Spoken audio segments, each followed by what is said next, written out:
The words hit like shattered glass against my skin as I stood there in the hotel lobby, dressed in my tailored navy suit. "Get this beggar out," my father said, loud enough for everyone to hear. The security guard's hand hovered near my elbow, not quite touching me. Embarrassment flickered across his face. I watched my mother's eyes dart away from mine, refusing to make contact. My sister Victoria's lips curled into that familiar smirk I'd seen since childhood, the one that said she'd won again. My name is Rachel Parker. I'm 35, and this is the story of how I turned an invitation revocation into financial revelation. The betrayal shouldn't have surprised me. For years, I'd been the family ATM, the successful but difficult daughter who could be counted on to fund everything from emergency home repairs to luxury vacations, always with the promise that I was investing in family. What they didn't know as they celebrated in that grand ballroom was that I quite literally had been. The venue they'd chosen for their exclusive family celebration was rented under my LLC. The gourmet catering with the champagne fountain my mother insisted was essential was paid from my business account. The airline tickets for relatives flying in from across the country were all processed through my corporate card. They thought it came from my father's retirement package, a fiction he'd maintained to preserve his image as the family patriarch and provider. The truth? He hadn't received anything beyond a gold watch and a modest pension that barely covered their monthly expenses. I didn't scream or cause a scene as I walked away. I simply straightened my back, maintained eye contact with the security guard to signal I'd leave with dignity, and walked steadily to my car in the parking garage. I navigated through the hotel's marble corridors and down the concrete ramp to level B, where my car waited, my mind already mapping out my next steps. Only after I'd closed the door did I allow my hands to tremble slightly as I opened my banking app. $7,200. Banquet catering. Canceled. $12,000. Victoria's Maldives honeymoon flights. Revoked. $4,800. Mom's spa weekend with her book club. Terminated. $52,000. Beach condo monthly payments. FROZEN. By the time I pulled into my driveway 20 minutes later, my phone was vibrating continuously. First my parents, then my sister, then numbers I didn't recognize. Then a forceful pounding at my front door that made my heart jump into my throat. Through the peephole, I saw Victoria's husband, Jared, his face flushed crimson, shirt wrinkled and half untucked. I silently slid the deadbolt into place and reached for the thick folder I'd prepared 3 years ago, the one labeled contingency in my neat block handwriting. "You need to fix this right now," he shouted through the door without so much as a hello. "They just canceled our food. The hotel won't release the rooms, and our honeymoon tickets got voided while we were literally checking in online." I leaned against the doorframe, the solid wood between us. "Strange," I replied, keeping my voice neutral. "Sounds like someone didn't verify who actually owned those payments." He blinked rapidly, processing my words. "You did this because they kicked you out." "No," I said, feeling oddly calm. "I did this because they forgot the fundamental rule of biting the hand that feeds you. Make sure that hand isn't holding all the receipts." He tried peering past me into my apartment, maybe searching for signs of my parents, maybe looking for hints of regret on my part, but regret had checked out of this situation long ago. I held up the folder, thick, tabbed, color-coded inside. Signed contracts with my LLC listed as financial sponsor, cancellation clauses with my signature as sole authority, payment reversals processed within the hour of their betrayal. I tapped it against my palm.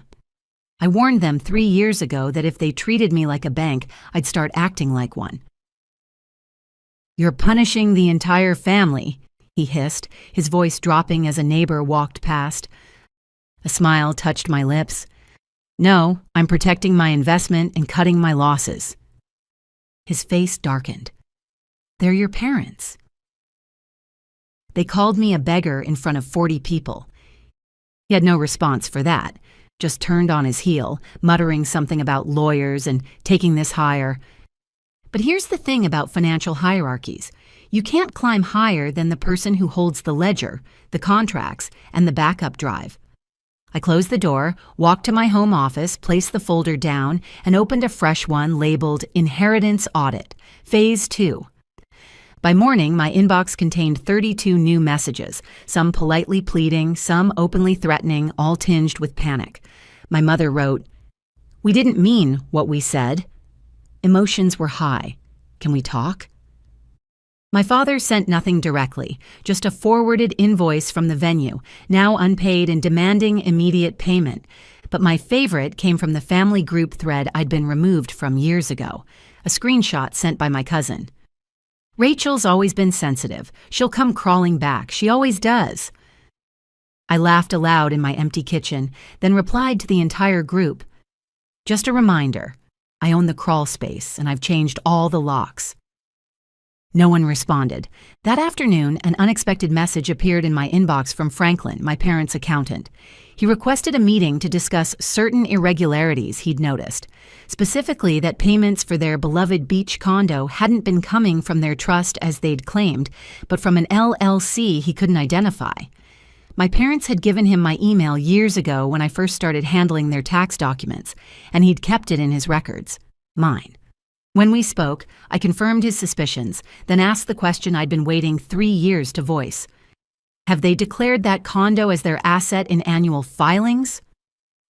The silence stretched for several seconds.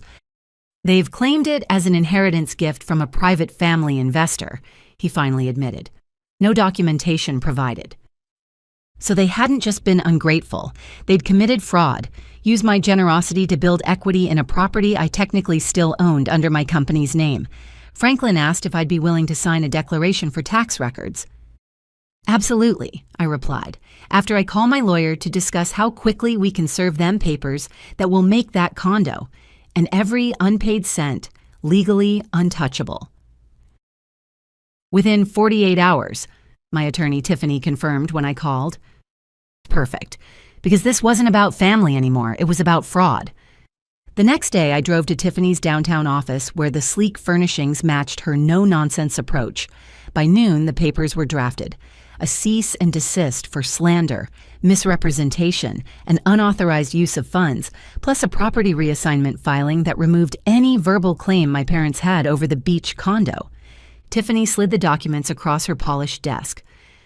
"They'll try to call your bluff." I smiled. They already did. That banquet was the bluff. The process server confirmed delivery an hour later. Just like that, the family celebration transformed into a financial reckoning. That night, a voicemail from my mother, tearful, rambling, accusatory. "You're destroying us over what? A misunderstanding? You always do this. Always so dramatic." Dramatic. The word used to silence daughters while they foot the bill. If you follow through with this, people will talk. Church, the neighborhood, your father's reputation. It was always about appearances, the illusion of unity, the performance of love rather than its reality. I let the voicemail sit unanswered because something more important arrived the next morning, confirmation from my accountant. Subject: account transfer confirmed, beach condo title finalized. It was done. Legally, irrevocably. That condo, their prized retirement gift, the crown jewel of their social standing, was now permanently separated from their financial portfolio, and the taxes they'd dodged were filed with interest. Tiffany emailed shortly after. "You've closed every door. Want to take it one step further?" My reply was immediate. "Yes, full audit. Start with the family trust. I want to know where every dollar went since 2017. Because they hadn't just called me a beggar. They'd built their entire lifestyle on my back. Now it was time to bill them for the chairs they never offered me. The trust audit peeled back layers I hadn't imagined existed. $18,700 withdrawn the week I graduated college, labeled emergency repairs, but actually a kitchen renovation for Victoria. $9,000 marked as education expenses that funded front row concert tickets and a spa weekend for my mother.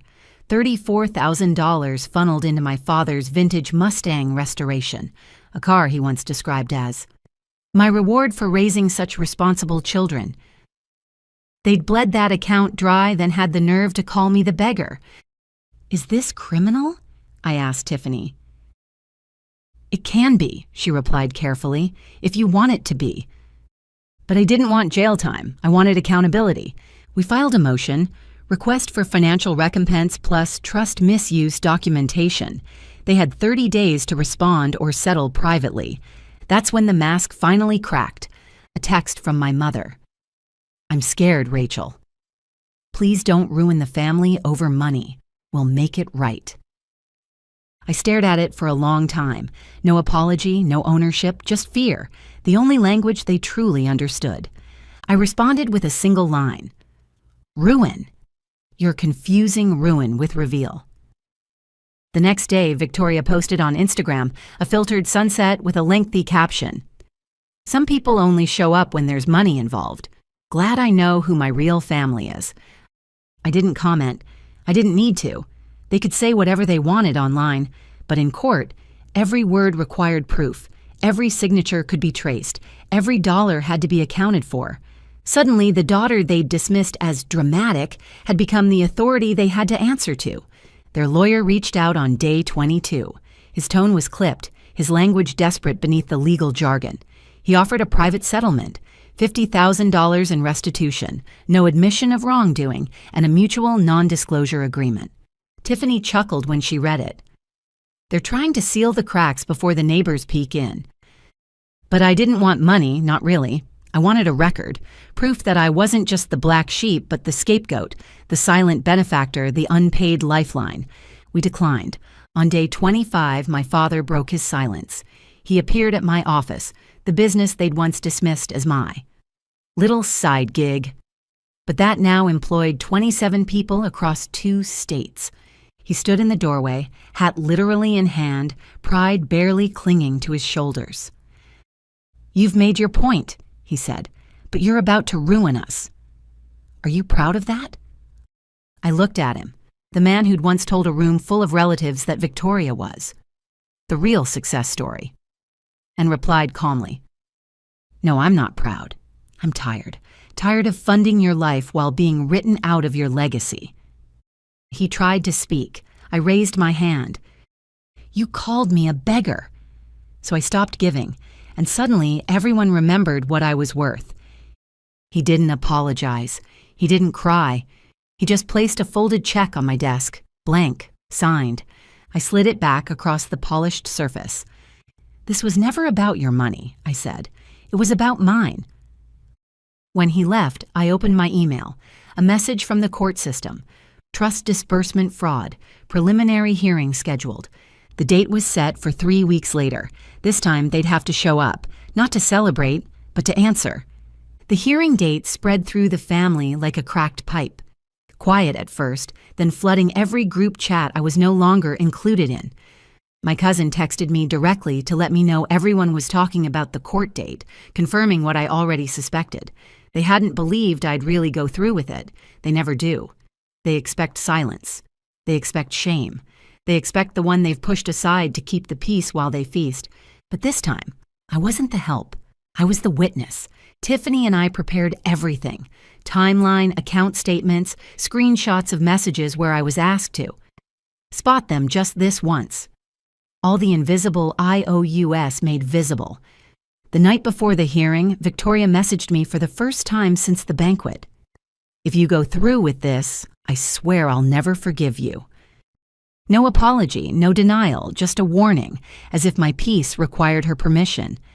I didn't reply because some people don't want reconciliation. They want reinstatement of the version of you who stayed quiet. When the court date finally arrived, I walked into the sterile courtroom feeling surprisingly calm. My parents sat across the aisle with stiff backs and a lawyer who kept checking his watch. The judge asked straightforward questions. Tiffany answered them with math. She projected charts onto a screen, demonstrating how the condo payments came from my LLC, how the trust had been siphoned for personal gain. Vacations, spa days, cars, all under the guise of family needs. My parents' attorney objected, claimed informal arrangements, insisted this was just a misunderstanding blown out of proportion. The judge wasn't moved. She turned to me. What outcome are you seeking, Miss Parker? I stood, voice calm. Truth on paper, that's all. Let the record match reality. She nodded. Granted. With that, my name was no longer just a footnote in their finances, it was the headline. And for once, the room went quiet without anyone needing to escort me out. They didn't speak to me after the hearing. No calls, no letters, no. We didn't mean it. Just silence, the kind that comes when a performance ends and the lights go out. The judgment wasn't criminal, no handcuffs or headlines, but it was binding. The court ordered restitution of misused funds back into the trust where they belonged. The condo's title was permanently transferred to my name. My parents were removed from any future financial access to assets they hadn't earned. Tiffany called it elegant justice. I called it balance. Weeks passed. My phone stayed quiet, gloriously so. No requests, no emergencies, no guilt trip asks for. Just a little help this month. Then one envelope arrived. No stamp, no return address, just slid under my door. Inside, a single photograph from the family banquet. Everyone dressed in silver and navy, clinking glasses under crystal chandeliers. In the background, blurry but unmistakable, me, captured mid-turn, mid-leaving. The moment they erased me, memorialized by accident. On the back, someone had written, "This was the moment it all fell apart." I recognized Victoria's handwriting immediately, the same slanted script that had signed countless "I owe us" over the years.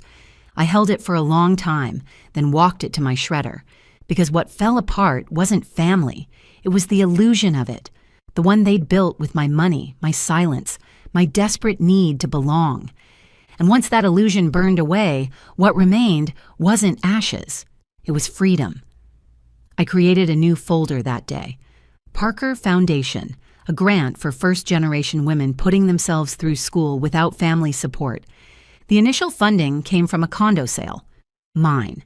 6 months later, I've had no direct contact with my parents or Victoria. Our relationship has ended permanently by mutual, unspoken agreement. Sometimes the healthiest family resolution is distance, maintained with the same commitment I once gave to financing their lives. Before you go, here's a quick bonus for sticking around. If you love learning and growing like I do, you need to try audiobooks. I've got an exclusive deal with Audible. Your first month is completely free. That's access to over 500,000 titles, zero cost to you. All the details are waiting in the description. Don't miss this one.